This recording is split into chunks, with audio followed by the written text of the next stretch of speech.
It is a beautiful day. It is. Look at that. Sun's out.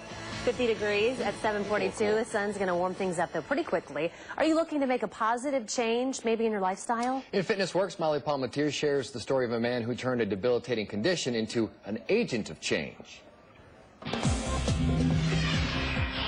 Most of us have the desire within us to be our best, but sometimes we need a little motivation, or unfortunately a scare, to make necessary changes in our lives. If you need a little bit of motivation to become healthier, listen up. I have a story for you. Josh Neimark's blog identifies him as an agent of change, and change he has. About 3 years ago, Josh found himself in hospital after hospital trying to identify his unusual and debilitating episodes with hives. I began to seek treatment first at allergy specialists and then at special clinics. I was in Florida at the time. We came to Chicago for treatment.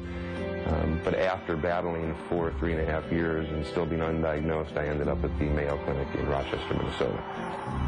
After spending 4 days there, not only did they still not diagnose the condition that I had, which was really now debilitating, they also found a mass in my chest right above my heart.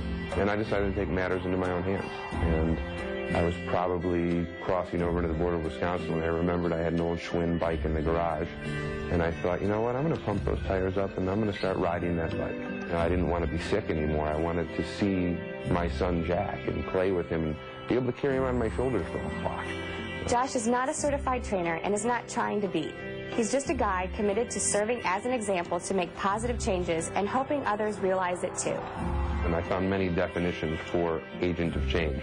The one that I thought was most appropriate was someone who either intentionally or indirectly causes or accelerates behavioral, social, or cultural change. And as I read that, it kind of hit me like an epiphany. I thought, man, I'm an agent of change. I have changed my own behavior.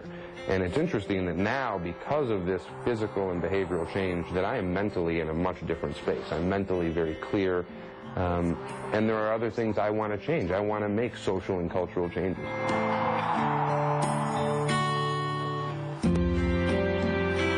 Don't wait for a scare to motivate you. Make healthy changes now. Check back next week for some tips on using the Bozu, the critical tool that Josh used to help improve and reshape his life.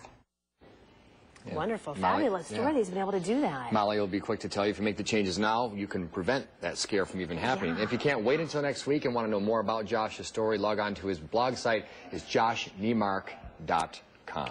And it's interesting to see what he used, you know, to help to inspire him as far as the actual tool that helped him. So lots of different ways. If that one doesn't fit for you, there's something out there that can, so I'm told.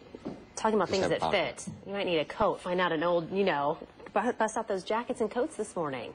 7:45, time for weather.